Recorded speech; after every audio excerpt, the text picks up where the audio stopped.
परमेश्वर को अपना समय दें। जब आप परमेश्वर को अपना समय देंगे तब वो आपको पवित्र आत्मा से भर देगा और वही पवित्र आत्मा आपको संसार के लिए मरने और परमेश्वर के लिए जीने में मदद करेगा। आखिर किस वजह से वो कुंवारियां रह गई? सिर्फ एक वजह से, क्योंकि उनकी मशालें बूझने पर थी, उनके पास तेल नहीं था। बाइबल में तेल पवित्र आत्मा का प्रतीक है। पुराने नियम में नबी अपनी कुप्पी में तेल भरकर एक व्यक्ति पर उंडेलते थे।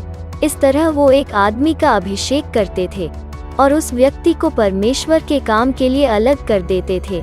आज परमेश्वर ने हमें पवित्र आत्मा देकर इस संसार से अलग किया है। अब हमें इस संसार की तरह नहीं जीना है, हमें इस तरह जीवन जीना है जिससे परमेश्वर को खुशी मिले। जो लोग परमेश्वर के साथ चलते हैं वही वो लोग हैं जो उठाए जाएंगे। जो परमेश्वर के साथ नहीं चलता वह रह जाएगा और उसे परमेश्वर के क्रोध का सामना करना होगा।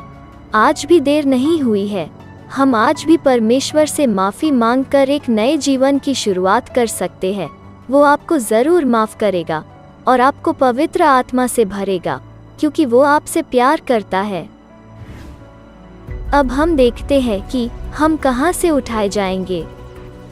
बाइबल कहती है कि 3 स्वर्ग है। जिस आसमान को आप देखते हैं वो पहला स्वर्ग है, उसके बाद दूसरा स्वर्ग है अंतरिक्ष, जहाँ पर बहुत बड़े बड़े ग्रह, पृथ्वी और सूर्य चंद्रमा है, और तीसरा स्वर्ग वो है जो दिखाई नहीं देता, जहाँ परमेश्वर विराजमान है और वहीं से वो राज्य करता है।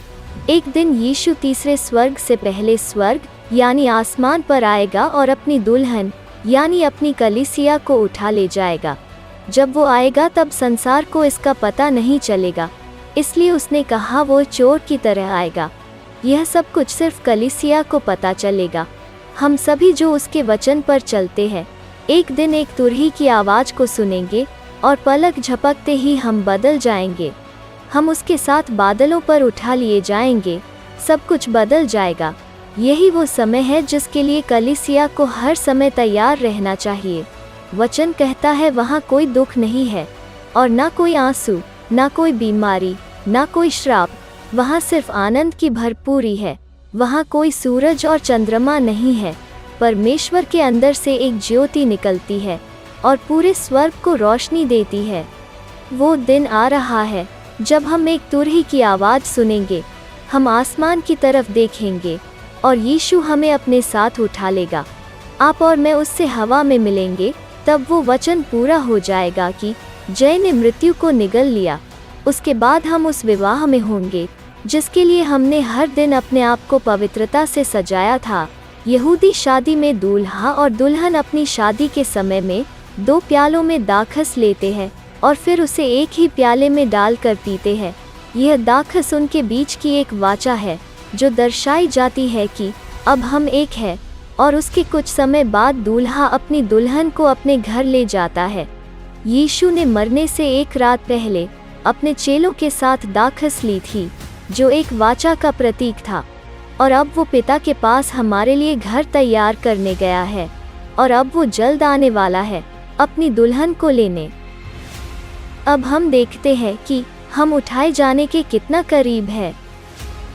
यदि आप यह जानना चाहते हैं कि आप उठाए जाने के कितना करीब है, तो मैं सिर्फ एक ही उदाहरण देना चाहती हूँ जिससे आप जान लेंगे कि आप उठाए जाने के कितना करीब है।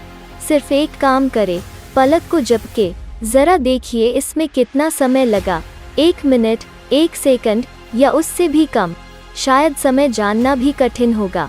बाइबल कहती है पलक झपकते ही सब कुछ बदल जाएगा और हम उठा लिए जाएंगे। यीशु ने कहा उसके आने से पहले सुनामी आएगी, बड़े बड़े भूकंप आएंगे, राज्य पर राज्य चढ़ाई करेंगे, महामारी फैलेंगी। यह सभी बातें हमने अपनी आँखों से देख ली है। यीशु ने कहा जब यह सब कुछ हो उस समय अपनी आँखें आकाश की ओर लगाना, क्योंकि तुम्हारा छुटकारा निकट होगा। याद रखें, परमेश्वर ने यह तकलीफ़ें हमारे लिए नहीं ठहराई है, पर उसने हमें यह सब एक चिन्ह के तौर पर ठहराया है ताकि हम यह जान पाए कि वो आ रहा है और हम तैयार रहे। कुछ लोग कहते हैं कि कलीसिया को सताव से गुजरना होगा, पर याद रखें सताव तो तब से ही है जब से कलीसिया बनी थी। यीशु के सभी चेले उसके लिए शहीद हुए थे। किसी को तलवार से मारा गया, तो किसी को जला दिया गया, तो किसी को क्रूस पर चढ़ा दिया गया। हर सदी में सच्चे विश्वासियों को सताया गया है। प्रभु के आने का मुख्य चिन्ह सताव नहीं था, पर वो बातें थी जिसका ऊपर मैंने आपसे जिक्र किया है। अब ऐसी कोई बात नहीं है जो पूरी नहीं हुई है। हर एक बात पूरी हो चुकी है। अब समय है आकाश की ओर देखने का, क्योंकि हमारा छुटकारा निकट आ गया है। पलक झपकने जितना निकट। ऊपर देखने का अर्थ है तैयार रहना। वही कहना जो यूहन्ना ने 2021 साल पहले प्रभु से कहा था, प्रभु यीशु आज यह वीडियो आपके पास इत्तेफाक से नहीं पहुंचा है, पर यह वीडियो आपके पास परमेश्वर की मर्जी से आया है। वो चाहता है कि आप उसके बेटे के आने के लिए तैयार हो जाओ, ताकि जब वो बादलों पर प्रकट हो तब आप उसके साथ उठाए जाओ। पतरस ने यीशु का 3 बार इनकार किया। पौलुस ने प्रभु के लोगों को मारा और पीटा। मरियम ने व्यभिचार किया, पर जब इन्होंने सच्चा पश्चाताप किया तब ये सब माफ किए गए और परमेश्वर ने इन सभी को नया जीवन दिया।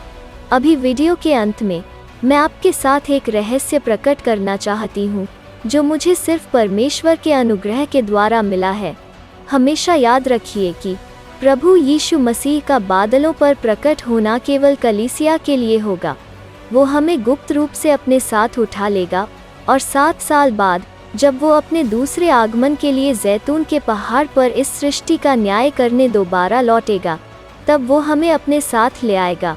इस बार वो कलीसिया के लिए आएगा और दोबारा वो कलीसिया के साथ आएगा।